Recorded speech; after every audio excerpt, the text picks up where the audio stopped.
Hello guys and welcome to Survival Russia again. Sorry guys, I've not been making videos in a long time, but early spring and early summer and so on, it's a pretty busy time on the homestead. Kitchen garden and potato fields and la la la la la. But yeah, what are we doing today? I'm out checking out up on the mushrooms have started to grow because they're awesome. Also, as the title says, I want to show and tell a little bit about why I think that batoning is nonsense, or knife batoning, and this we'll take a look on whenever we head up to the old campsite here. Yeah, the trip is gonna suck because it's extremely hot. We have to wear clothes. I'm even wearing rubber boots in plus 32 degrees or something like that. You don't really want to be in this forest this time of year unless you really have to. Maybe we're even gonna head over to the old winter shelter, see how that looks, the one that caved in because of the huge amounts of snow. So yeah, stay tuned and let's see what's going on today. Never know what's gonna happen in the Russian forest.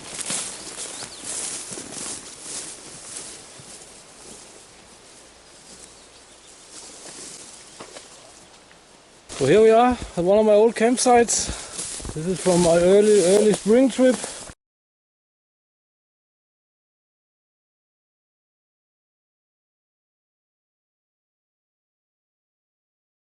This spot here is a few years old by now. Remains of a fire. Remains of a woodsman's bed here. If you don't know what a woodsman's bed is, I'll put a link up here, or most likely up here. I'm not really sure who invented this batoning stuff or made it popular anyway, but I have suspicions that it's some bastardization of knife use made by knife testers or knife reviewers in lack of something cool to do. So I don't know. It is not really, a knife is not really meant for tasks like that, and it's not fair to knives. I've seen people who put this poor moron knives into the hall of shame because they batoned with them and so on. They're not made for that. Here we have some old pieces of pine logs. They're a little bit scorched because they're from an old Swedish fire. But seriously, why do you want to baton through a knotted piece like this with your knife?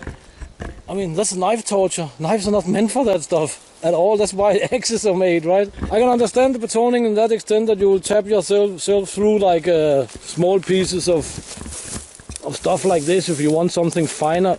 But still, there's not really any need for it. So let's get on with the video and I'll show you how to make a good fire without batoning. And this is actually my go-to fire. I'll call it the perfect fire lay actually. So that's also part of the video. So stay tuned, hang on. Also let it be clear that I'm not trying to bash on people who are at this point in time batoning the crap out of their knives, because it's sort of like become a reality that this is just another knife task, even it's not really. So it's no offense.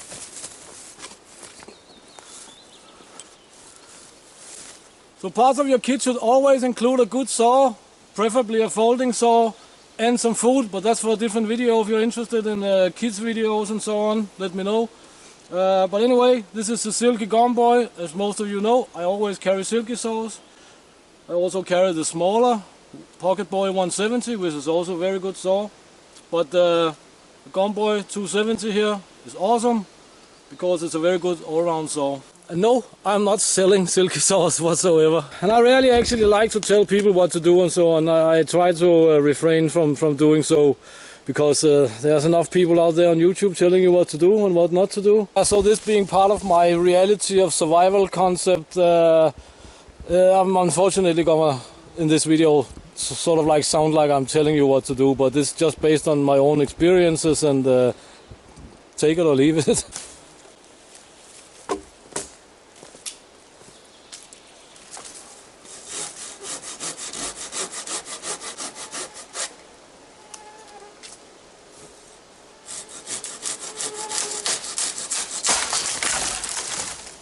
Now we have some wood there, have a nice dry log there. Now I'm just gonna saw off all these branches here.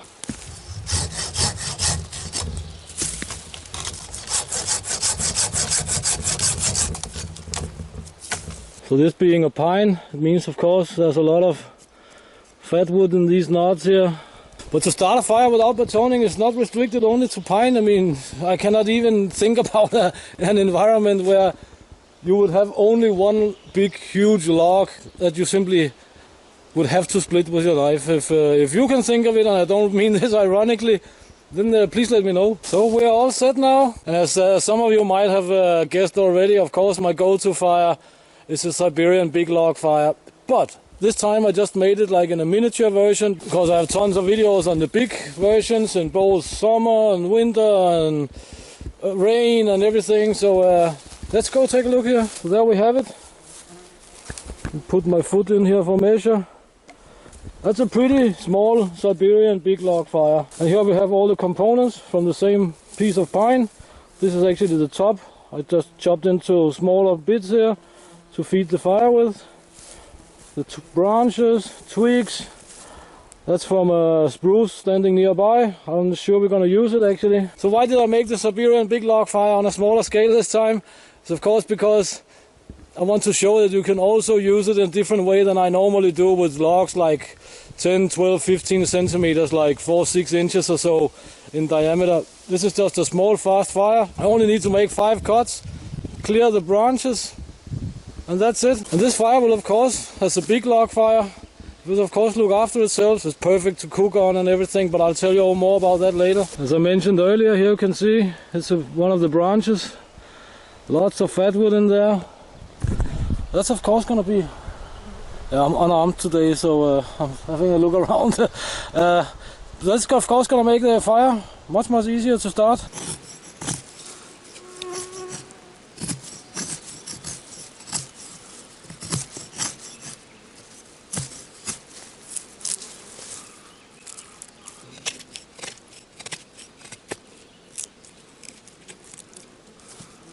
This is courtesy of Jeff Schnablecker. I have the bigger model, but the bigger is not always better.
While the fire does, it's always a good idea to secure whatever fire making instruments we are running around with as soon as we're done using them. So, a knife,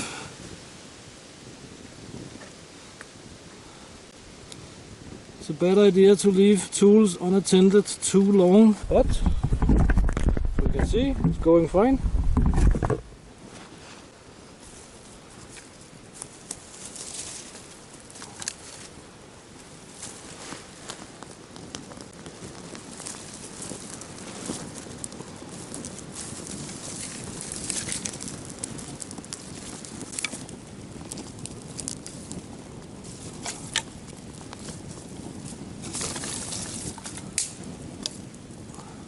And pretty soon the 4 main logs and the ground log are gonna be burning by themselves. The reason I have these is sometimes it's useful to add a little bit, and these ones you can also add a little bit if it seems to not be going too well, but this seems to be going pretty alright. As expected, of course. So now, without any beating the crap out of your knife batoning, we have a very nice fire that will actually look after itself for the next couple of hours, except you have to slide the the 4 logs a little bit forward once in a while, but I mean, this fire, in my opinion, is unbeatable. I have used this for years now, and I rarely use another fire lay than this. For you guys who don't know, here's some logs that I have used earlier. Because they're charred there, they're really easy to ignite even in the rain. And I will put a video up here exactly on how I reignite these in the rain. So this is what I use when cooking. It's just 2 sticks with a V-notch in it. You put them up like this. Boom, boom. And then you can hang your mess kit or pot or whatever. And you can adjust the height. That's also a Siberian setup, and it's pretty strong. It's not going anywhere. If you don't want the ground log there to burn out faster, this will burn together with the top logs, of course. But you can use a bigger log, or you can use a fresh log, or a very wet log, for example, and it will burn much slower on the ground than the ones on the top. You can also very easily protect the fire from rain. If you like, in a 1.5 meter above the fire, you just put out the palatka, or some canvas tarp or something like that, because the heat shoots mostly in that direction and not so much upwards, and that'll protect it from rain. You'll still be able to cook and stay warm and everything. This is an awesome fire setup. So yeah, proof that batoning is not needed at all to make a fire.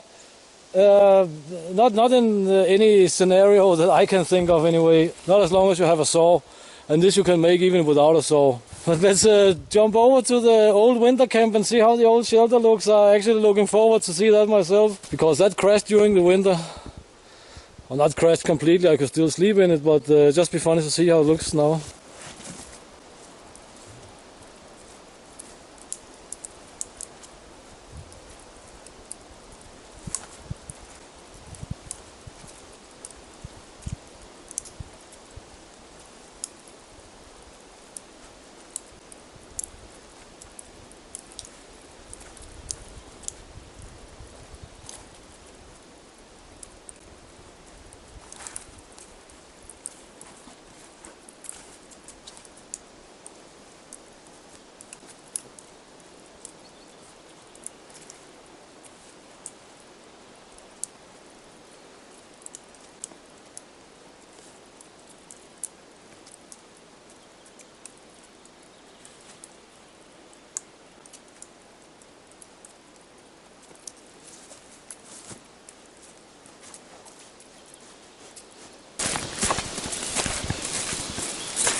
So we're about here to be somewhere behind us, but before we go over and take a look, I have quite a few videos planned and so on, but it would be interesting for me to know in the comment section what the viewers and subscribers and so on would like to see. So, to remembering off my head, I think I have something on Russian equipment or Russian gear, testing my fishing equipment. And then I have a Danish Amish low profile shelter for wet weather conditions. And yeah, what else is there? I don't really remember. But let me know in the comment section if there's something of this kind you would like to see. I'll not promise that I'll do it, but yeah, I will do it at some point, of course. But yeah, you know what I mean. It doesn't look too inhabitable for now. Old Siberian fire. And here was where it broke. But strangely, it held up. With the snow on. So this have happened after. Most likely the whole shelter was frozen together, I guess. Sturdy back wall. Let's take a look inside, just for fun. It's a woodsman's bed. I would have survived if it crashed while I was in it. Firewood, Russian Army folding stove. This shelter actually saved my butt pretty well during the winter on a hunting trip with my dog. There should be a link here to the video if you're interested. It was quite nice. That was within range of this shelter here. So thank you for your time. Thank you for watching this video with a pretty high stock factor.